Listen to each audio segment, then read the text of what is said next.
हम हैं सुपीरियर, हाँ superior. Dear students, hoping you in the best of your health. The fourth short story of Book 1 first year, titled Thank You Man. This was written by Langston Hughes, who was an American poet, columnist, short story writer, and social activist. He was born in 1902 in America and died in the same country in 1967. This story is about the mischief of a small child named Roger, aged 14 or 15 years, who tries to snatch the purse of a large woman but fails. What happens? Let's discuss the story. Thank you, man. अजीज तलबा, इस कहानी के अंदर writer Langston Hughes ने बहुत कम यानी simply दो किरदारों की मदद से माशरे के एक ऐसे मसले को सामने लाने और उजागर करने की कोशिश की है जिससे हम बहुत सारे लोग नज़रअंदाज कर देते हैं। कहानी शुरू होती है तो हमें दिखाई देता है कि इस वक्त रात का अंधेरा फैला हुआ है, रात के 11 बज चुके हैं और एक भारी भरकम खातून अकेली अपने ऑफिस से घर की तरफ जा रही होती है। उसके कंधे पर एक पर्स लटक रहा होता है जिसमें यूँ लगता है जैसे कील हथौड़ी के अलावा तमाम ज़रूरियात ज़िंदगी की चीज़ें पाई जाती हैं या वो तमाम चीज़ें जो ख़वातीन की ज़रूरत की हो सकती हैं। खातून अकेली जा रही होती है तो अचानक से एक बच्चा पीछे से भाग के आता है और उस पर्स को छीन कर भागने की कोशिश करता है।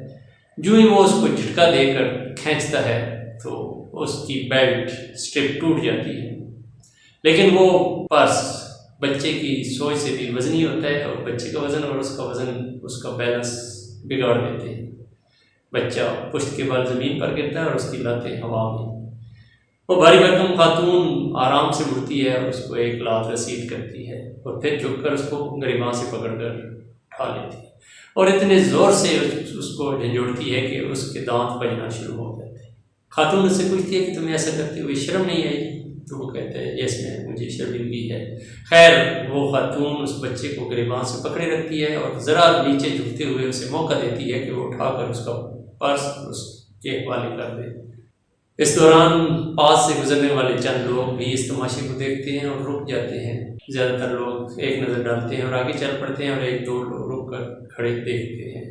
बच्चा शर्मिंदगी से आहिस्तगी से कहता है कि मोहतरमा मैं बहुत शर्मिंदा हूँ। खातून बच्चे से पूछती है अगर मैं तुम्हें छोड़ दूँ तो तुम भाग जाओगे? कमाल मासूमियत के साथ बच्चा कहता है जी मोहतरमा, जी मैं भाग जाऊँगा। वो खातून कहती है अच्छा फिर मैं तुम्हें छोड़ती ही नहीं। खातून उस बच्चे के चेहरे की तरफ देखते हुए कहती है बेटा तुम्हारा चेहरा बहुत गंदा है, तुम्हें अपना चेहरा धोना चाहिए था। साथ ही वो ये भी कहती है कि तुम्हें मेरा बेटा होना चाहिए था ताकि मैं तुम्हें अच्छे बुरे की तमीज़ सिखा सके। खैर वो बच्चे को गिरबान से पकड़कर घसीटना शुरू कर देती है और घर की तरफ ले जाना शुरू करती है और साथ ही उसे कहती है कि तुमने जानबूझकर मेरा पर्स छीनने की कोशिश की। अब जबकि तेरा मुझसे वास्ता पड़ ही गया तो तुम याद रखोगे कि Mrs Layla Bates Washington Jones कौन थी। ये सुनकर बच्चे के चेहरे पे पसीना और घबराहट के आसार नुमायाँ हो जाते हैं और वो अपने आप को छुड़ाने की कोशिश करता है। खातून रुक कर उसको एक झटका देकर अपने सामने घसीट कर ला फेंकती है और गर्दन से दबोच कर फिर चल पड़ती है और उसे घसीटते हुए अपने घर तक ले जाती है।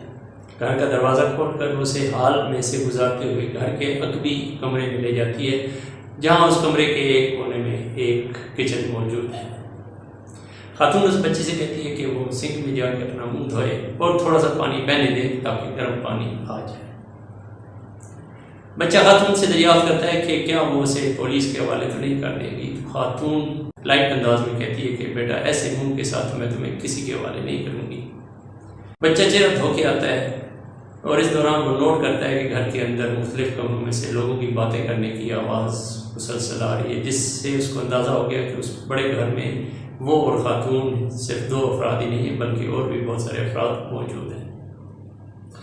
खातून ने कमरे का दरवाज़ा जो हॉल की तरफ खुलता था वो खुला छोड़ा हुआ था और बच्चा अगर चाहता तो भाग सकता था, लेकिन शायद उसके आसाब ने उसका साथ न दिया और उसको इतनी हिम्मत न पड़ी क्योंकि सुनाई देने वाली आवाज़ें उसको इशारा दे रही थी कि उसकी भागने की कोशिश में एक से ज़्यादा लोग उसको पकड़ने के लिए आ सकते हैं। खातून ने उससे कहा कि बेटा तुम्हें मेरा पर्स छीनने की जरूरत क्यों महसूस हुई?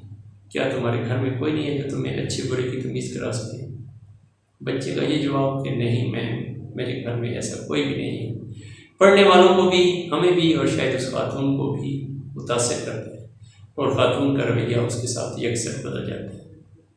खातून उससे पूछती है कि बेटा मुझे उम्मीद है कि तुमने खाना भी नहीं खाया होगा, तभी तो तुम पर्स छीन रहे थे कि शायद इसमें से मिलने वाले पैसे तुम्हें खाना खिलाने में काम आ सके। बच्चा कहता है कि उसे भूख नहीं लगी, बस उसको छोड़ दिया जाए। मैम कहती है कि अभी तुम्हारे जाने का इम्कान बहुत कम है, मैंने तुम्हें अच्छे बुरे की तमीज़ सिखा दी। जवाब में बच्चा कहता है कि वो चमड़े के जूतों का एक जोड़ा खरीदना चाहता था, जिसके लिए उसने पर्स छीनने की कोशिश की।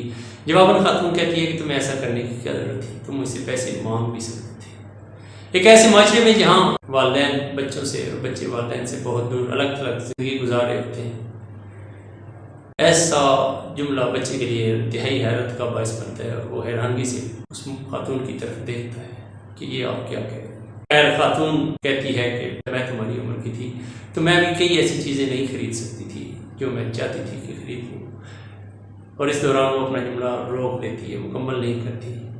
और बच्चा शायद ये सोच कर के वो कहने लगी थी कि मैं ऐसा नहीं किया करती थी, यानी कि दूसरों के पर्स और चीज़ें नहीं चुराती थी। बच्चे का चेहरा शर्मिंदगी से सुर्ख हो गया, लेकिन खातून ने कमाल जुमला कहा कि वो ऐसा नहीं कहेगी कि वो ऐसा नहीं किया करती थी। इससे ज़्यादा वो इस बात की वजाहत नहीं करती और इस जुमले को उस बच्चे के लिए और पढ़ने वालों के लिए छोड़ देती है कि वो इसका क्या मतलब अखज़ करते हैं। खैर इसके बाद खातून उठकर किचन में जाती है और अपना पर्स वहीं सोफे पर छोड़ देती है, जहाँ से बच्चा अगर चाहता तो वो उसको उठाकर भागने की एक और कोशिश कर सकता था, लेकिन खातून के उस उम्दा रवैये ने उस बच्चे को भी अच्छा रवैया अपनाने पर मजबूर कर दिया। ये वो चीज़ है जो बिगड़ों हुओं को सुधारने में काम आ सकती है, लेकिन ऐसा रवैया अक्सर बड़े अपनाने से इज्तनाब करते हैं या ऐसा करने में नाकाम हो जाते हैं, और वो बच्चे जो सीधी राह से भटक रहे होते हैं उनको राह रास्त पे लाने में नाकाम हो जाते हैं। खैर खातून उसके लिए कुछ तैयार करती है और वो दोनों मिलकर कुछ खाते हैं।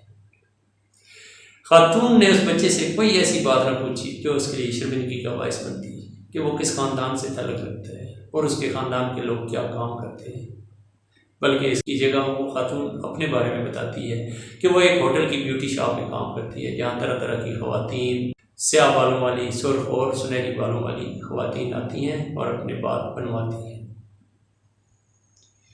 खाना खाने के बाद चूँकि काफ़ी देर हो चुकी होती है, खातून बच्चे से कहती हैं कि बेटा ये $10 लो मुझसे और अपने लिए अच्छे से जूते खरीद ले लो, और मुझे उम्मीद है कि तुम आइंदा कभी किसी का पर्स छीनने की कोशिश नहीं करोगी और मेरा तो बिल्कुल भी छीनने की कोशिश नहीं करोगी। फिर वो दरवाज़ा खोलती है, बच्चे को हाल में से लेकर मरकज़ी दरवाजे तक आती है, और बच्चा जब सीढ़ियाँ उतर कर गली में जाता है तो पीछे लौट कर देखता है।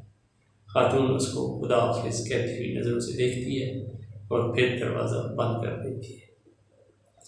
इस कहानी में बुनियादी तौर पर राइटर ये बताने की कोशिश कर रहा है कि ज़रूरी नहीं होता कि कोई भी चीज़ चुराने वाला आदतन चोर हो, फितरतन चोर हो, बल्कि हालात और ज़रूरत उसको मजबूर कर देती है कि जब वो किसी जायज़ तरीके से अपनी अर्निंग, अपनी ज़रूरत पूरी नहीं कर सकता तो फिर वो मजबूरन उस राह पे चल सकता है। अगर लोग अपने दाएं बाएं ऐसे छोटे छोटे किरदारों को जो बेबस हैं और अपने जायज़ तरीक़ों से अपनी ज़रूरतें पूरी नहीं कर सकते, अगर वो लोग थोड़ी बहुत कुर्बानी देते हुए उन बच्चों का एहसास करें, उन लोगों का एहसास करें और उनकी ज़रूरतें किसी हद तक पूरा कर दें या उनको अच्छा बनने की तलकीन ही कर दें अच्छे अंदाज में, तो ये माशरे में एक अच्छे फ़र्द का इजाफा करने का बायस बन सकती है। बहुत बहुत शुक्रिया। अल्लाह हाफ़िज़।